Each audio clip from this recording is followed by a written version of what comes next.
The Capital Gains Tax Solutions podcast. As always, we believe most high net worth individuals and their professional teams struggle to find great capital gains tax deferral options. Not having a clear plan is the enemy. And using proven tax deferral strategies such as the Deferred Sales Trust is the best way to exit highly appreciated assets tax deferred so you can create, preserve, and grow your wealth. We're also streaming on the Expert CRE Secrets podcast, as well as the Capital Gains Tax Solutions YouTube channel, Living in Newport Beach YouTube channel. So go hit the like button, subscribe button, notification bell over there. Today, we have a very special guest. He is a doctor by trade turned real estate professional. We're going to talk about taxes. We're going to talk about real estate. We're going to talk about the market. Please welcome Dr. Tom Burns. How you doing, man? Hey, I'm doing great. Thanks for having me on. Yeah, absolutely. So, Tom, you told me you were in Austin. Market's going good, but also declined about 15%. Right. Is the world going to end here soon, or what's the deal? No, man, life's waves, right? It's up and down. That's real estate. It's up and down. Developers go crazy and buy airplanes, then they go bust and start new companies, right? So the world's not going to end. We're certainly in a pause phase. In my world, we develop apartments, and we paused a bit or slowed down, as a lot of people are. Like we talked about, before we started recording, apartment starts are down 76%. That's a fair amount, but they're going to have to get picked up because people keep getting born and people still need rental. So it is just a normal part of the cycle where things pause, and depending on how low they go, sometimes you really make your money coming out the other end. I don't know if that's going to happen this time or not, but we're not worried. We're just working harder right now. Yeah, no, absolutely. There's been a lot of different real estate developers, investors, syndicators that have pulled together, capital, came in and bought these properties at really high valuations. I would say low cap rates, throughout the past couple of years, right? I mean, interest was so low, debt was so cheap, it made a bunch of sense. A lot of people kind of got caught up in this whole 1 to 3 year bridge debt with floating rates and all this kind of stuff. How have you guys either kind of, I don't want to say fallen into that trap, but did you guys, fall into that trap as well? And how are you guys navigating that? Or did you steer clear of it? And what were some signs or something that you saw that you're like, not a good idea? Yeah, and it's kind of a high, we're gray haired and my partner just has less hair. So we've been around, been through 2001. We've been through the GFC in 2008 and 9. And so, our primary focus is to have fixed debt. And if it's a development where it's not a HUD loan, which is fixed from the start, we will have bridge debt or bridge to perm. And if there's any kind of bridge, it's got rate caps. Now, if you try to buy a rate cap today, you're gonna empty the vault. But so we early on, if we had something, we made sure there was a cap. Mostly fixed term debt. And when times start getting like this, especially if you can sort of feel it, it's just lower leverage. A lot of stuff. In some of our HUD deals, we get 83% loan to value, and that's really great for cash flow. But when times go bad, you want to make sure you can make debt service. So we've increased the equity, lower loan to value, very picky about our projects. In fact, probably about 15 months ago in late January, early February, before rates had really started going nuts, we had a really robust pipeline. And we have a team meeting every Monday, and we look at the pipeline, and I didn't like it. My partner didn't like it. They all looked really good. But we decided to slash that pipeline and try to pick what we thought was only the best of the best. So our intention is to do less projects this year until we know where things are going. And so that's mostly how we tried to avoid that, is to try to be prudent. And you know what? I've made so many mistakes in the past. I learned lessons in 2001, and I thought I was smarter in 2008, and I kind of knew how things were going to go. Of course, there were blind spots that I missed. So I'm kind of wondering what I'm going to miss on this one, but trying to use the experience to dig the foxhole as deep as possible, at least. Sure. Yeah, I think that's the interesting thing, is I was alive for, the 2001 and the 2008, but I hear, the stories of back in the 1980s, right? Now, you can look back and you can look at the depression and all this kind of stuff, right? And Yep. see kind of like some trends, but not living through it, you don't necessarily have that experience. But it seems like every single time there's been something different that has like triggered the event that like no one accounts for. And it's just like boom, like out of nowhere. So it's like at some point, you kind of answered the question, but do you just like, all right, like what's gonna pop today? Like Right. how, and how do you prepare for something that you don't know what you don't know? Yeah, you can't. That's a great way to put it. You can't prepare for everything. Who knew there would be a world pandemic? Yeah. And who's predicting banking crises and whatever the next one's going to be in the next few months, right? Something's going to come. So you have to kind of try to have your rules, try to keep things conservative. There's that urge to make pro formas look good to investors, and that's a slippery path to go down. You want to let the numbers be what the numbers are. Uh, and to answer one of your previous questions, yeah, over the last few years, or really the last 10, 12 years, you could throw a dart, at least in the apartment industry, you could throw a dart and pick a good project. And I was told by a number of people that started their apartment buying journey deep into the last 10 years or so. And I was told by them that it's easy and apartments never go down in value, and they're always safe, and you don't have to worry about the debt because it's always there. And so I think those are some of those folks that you were talking about that bought at low cap rates and have high leverage and bridge debt. And that's going to create some opportunity for some Yeah. folks in the near future. Yeah, absolutely. And I think a lot of people are, at least the seasoned people are kind of just like waiting. They're, Yeah. they're just excited. Oh, absolutely. I just spoke with a guy. I had a guy at I threw an event a week or two ago, and guy there had 10,000 units, and he made most of his money, surprise, 2008, 9, 10, 11, when he purchased. He's not buying anything right now, but he's just like licking his chops. He's Yeah. doing this, he's waiting. So the seasoned folks are waiting, and there's a lot of opportunistic funds out there waiting to pounce. Yeah, absolutely. And as a developer, you guys are buying land, or are you guys buying projects, or tell us a little bit more about your strategy. Yeah, sure. And it's a bit of a hybrid, but often we'll buy a piece of land. We'll entitle it if we need to. Often we'll buy something that's mostly entitled. We'll buy the land and develop a project and do the horizontal and vertical improvements, and that's kind of our value add, right? Sometimes we'll partner with somebody who's already bought the land. I prefer to own the land. You control the project a little bit more when you own the land, but we'll partner with some larger JV partners of ours that we've worked with over the last 10 years, and we bring in new product. And so it takes a little more, maybe a little more experience, a little more holding your breath, crossing your fingers. I don't know. We do the best we can with the projected numbers, but it's a good 3 years before those properties are stabilized and ready to go. It's not Right. like buying something that's already on the ground. The flip side is everything in our project's brand new once it's all there and up and running. So development's been good to us. We got to develop new apartments. We're still roughly 4 million apartment units short. So Wow. What's the number one secret to developing a successful apartment project?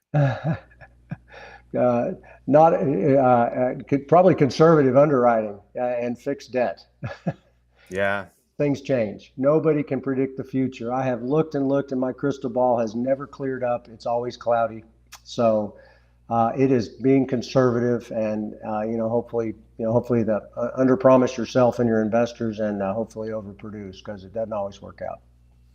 What's the number two secret to that conservative underwriting piece? Let's dive into that a little bit. What's like one or two things that you make sure that you do on every single underwriting that makes sure you're having that conservative? We'll take whatever the market numbers are, right? I mean, cap rates are what they are, interest rates are what they are, and so we assume at least 100, sometimes 150 basis point expansion if we're planning on selling. Sometimes we'll build a project and we'll have sort of this projected sale at 5 years, and sometimes it's a projected recap and refinance and cash flow on down the road. We expect some expansion of cap rates.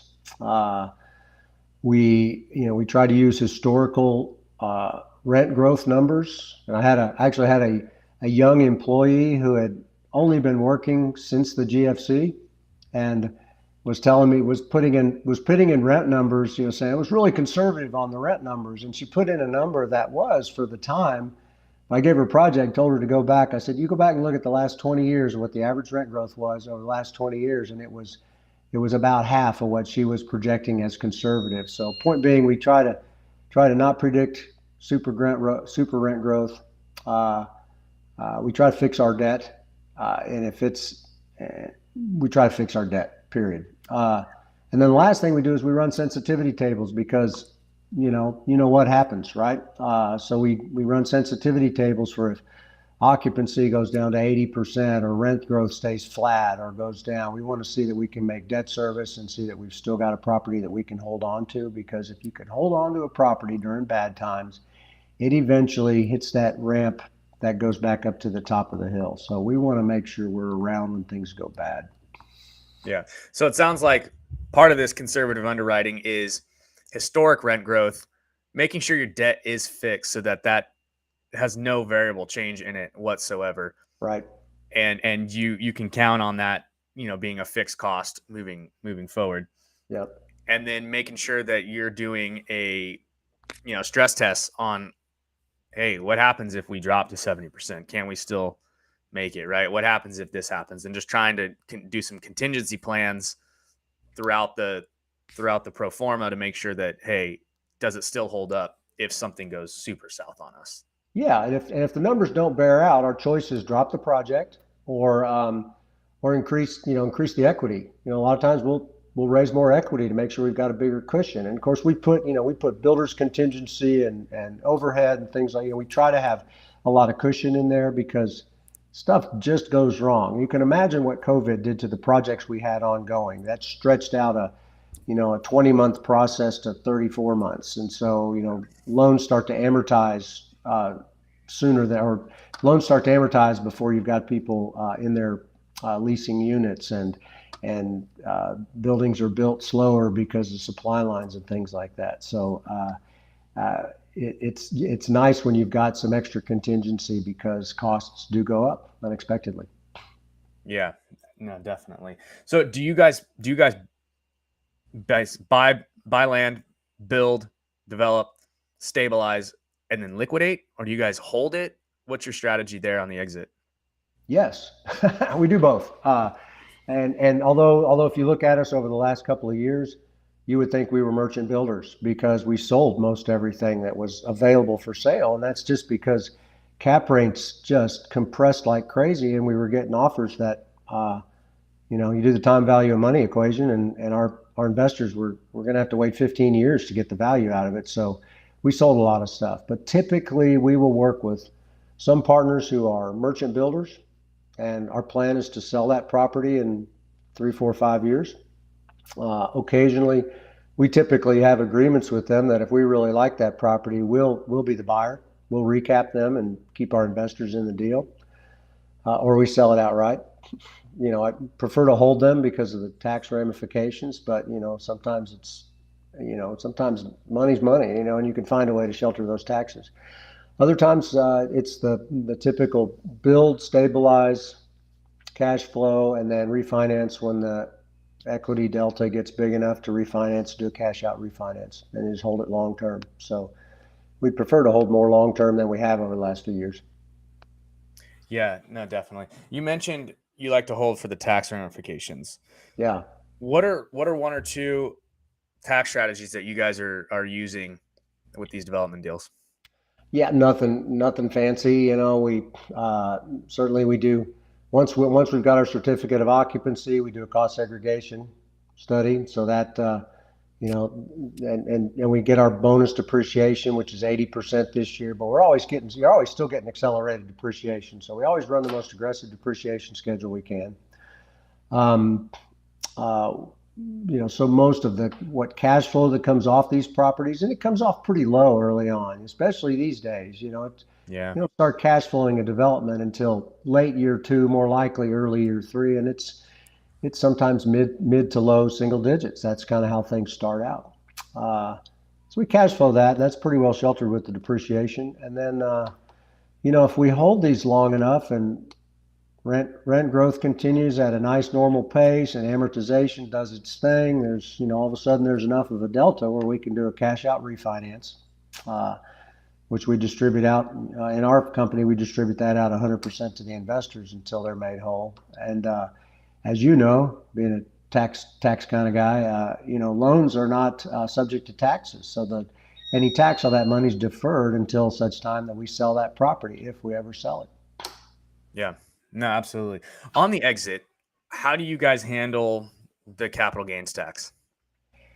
Yeah, I can talk personally. Our investors, we kind of give them some advice, but and I know I know the DST is an option, which I could learn a lot from you on the DST. Personally, I usually have losses carried forward. I've been in the real estate game. I've always got some kind of depreciation coming in from somewhere, and so I can offset a good bit of that. I was bragging for the last 5 years. I haven't paid taxes for 4 years and made pretty reasonable income. But transparently, I decided this year, with the potential opportunities coming up, that I didn't want to buy in the current market and tie that money up. So I paid taxes for the first time in 5 years this year. So, but I got that cash now, so I'm ready if there's an opportunity that shows up. Yeah, there you go. Interesting. Yeah. So one of the things, do you guys raise capital? Yeah.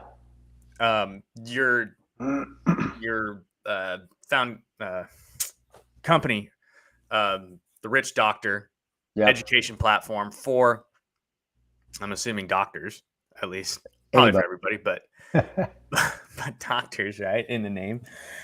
Coming in that want to get educated on how to do some of these things and then invest in some of these deals that you guys have. Yeah.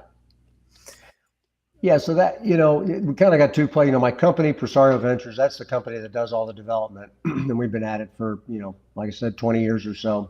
And so we founded that on the premise of education anyway, that's what raising money is. You just educate people on what's available, what's out there, the reasons for doing things like that. If it fits somebody's parameters, they'll say, hey, can I be part of that? So that's how I feel. That's what I feel raising money is. The Rich Doctor platform came about a little bit later, and primarily purely education. And some of those folks, they'll invest in deals in my company, and they'll invest in deals in other people's companies. It's really designed to kind of help people understand where risks are, how to evaluate sponsors, how to evaluate deals, how to think about money and taxes outside in real estate and in other asset classes beyond real estate. Yeah. How many of these people come in and they have $1031 that you're kind of like, no? We've had that question a lot, and we've never set up our projects at Presario where 1031 could come in. So yeah, we do get that question, and we're unable to help those folks, to be honest. Yeah. So that kind of leads into this whole thing. You mentioned the Deferred Sales Trust, or the DST, which is not to be confused with a Delaware statutory trust, which is that's basically a 1031 into a REIT. Yep. But the Deferred Sales Trust is an amazing vehicle that will allow you as an operator to not only defer the tax for yourself and potentially your LPs and your other GPs, on the sale of your assets, but also for capital that's coming in, because they're not having to do a 1031. They can just go right into your deals without having to do this whole 1031 thing. Nice. And so it's a super powerful strategy that allows you to capitalize on these, dollars that could be there, but, are not. I can't tell you how many syndicators I've asked, hey, how much money have you left on? It's millions. Yep. And it's just like, it's such a thing. So the Deferred Sales Trust is a fantastic tool for that, because it's not a 1031. Not everyone has to go with you, right? If you try to 1031 one of your syndications right now, it'd be really difficult to do. Yeah. And I think personally, there's a lot to learn there. I've kind of scratched the surface of DSTs, and would rather sit down with someone like you for a good hour and learn about these things. So they're powerful. They're Yeah, powerful. absolutely. It's a phenomenal strategy. And to that point, right? If you guys want, we have a mastermind that's every Friday at 10 a.m. Pacific, 1 p.m. Eastern. You can go to capitalgainstaxsolutions.com and learn more about that. But yeah, it's a phenomenal strategy, and it provides a ton of value to a lot of developers and syndicators. Because sometimes some of these developers that we're talking to are they're they're developing, but they have to classify their projects as inventory. Yep. So some of Interesting. them don't even get to have the option to do a 1031 out of it. And it's like coming in at ordinary income and all this stuff. And obviously you can do your cost seg studies and stuff like that to offset some of that, but Right. it works really well for developers in that sense as well. Yeah, that's real powerful. All right, offline, we're going to talk about this. And offline, we'll have to talk about this. So Tom, where can people find you? So easiest way, just go to richdoctor.com, and it's easy to get a hold of me there. Or I always tell folks, if you really want to get a hold of me, just send an email to tom@richdoctor.com. I make it easy. Website's got some free gifts for folks, things that have helped me out over the last 30 years or so to kind of get where I got, wherever that is. So always Yeah. happy to talk to folks and find out what their stories are. Yeah, absolutely. Awesome. And we're kind of coming up on our time here, but what is one or two, best pieces of advice you could give somebody who's kind of maybe just starting to get into this real estate game, or, is kind of freaking out about the market right now, or. Yeah. I always tell people first, three things. And this is, the first one's going to sound like self-help seminar, but you really got to figure out kind of why you're doing this. Of course you want the money, but Yeah. go a level or so deeper to find out why you want the money, what you plan on doing with that and with your life. Then get some education. And there's millions of ways to get the education. Obviously, this podcast is one. There's podcasts. There's all kinds of feeds you can get that can come into you on the things that you're interested on. There's seminars you can go to. And then, which leads into the third thing, which I think is vitally important for all of us, particularly if you're new. Get around people that are going the same direction you're going or have already been to where you want to go. That's where you're going to find out what you don't know, because we don't know what we don't know. So get around those people. You'll get motivation. You'll get ideas. You'll find partners. You'll find people to invest with or people to invest in your deals. It's the most powerful thing. And then finish it up with number 4, which I didn't pref, but just don't quit. Persistence is the best success and real estate hack in the world. Just learn from your mistakes, keep going, get back up, and dust yourself off. It'll happen. We overestimate what we can do in a year, and underestimate what we can do in 5 years, according to Peter Drucker. So just keep at it, and you'll be successful. That's awesome. Well, thank you so much for coming on, Tom. And if you guys want to learn more, go to richdoctor.com or send Tom an email at tom@richdoctor.com. Connect with him there if you guys are interested in some of the deals that he's got going on and interested in potentially investing with him. Go check that place out. And if you want to learn more about the Deferred Sales Trust, go to capitalgainstaxsolutions.com. Sign up for our mastermind every Friday, 10 a.m. Pacific, 1 p.m. Eastern. It's a great place to come, learn, build community, ask your questions, get to know, like, and trust, all that good stuff. It's a phenomenal platform for that. So thank you guys so much for watching another episode of the Capital Gains Tax Solutions podcast. As always, it's not having a clear plan that's the enemy, and using proven tax deferral strategies such as the Deferred Sales Trust is the best way to exit highly appreciated assets, tax deferred, so you can create, preserve, and grow your wealth. Thank you guys for watching. Hit the like button, subscribe button, notification bell. Tom, thanks again so much for coming on, man. Really appreciate it. We'll talk to you guys next time. See ya.